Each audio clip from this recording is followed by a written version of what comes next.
哮喘有多难受？稍微动一下就得大口喘息，胸口像压了一块大石头一样，气短乏力，还经常咳嗽不停，尤其是在夜间和清晨觉都睡不踏实。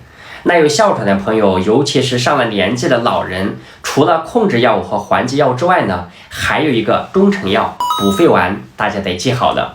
从中医角度来看呢，哮喘反复的发作大多和肺气不足有关。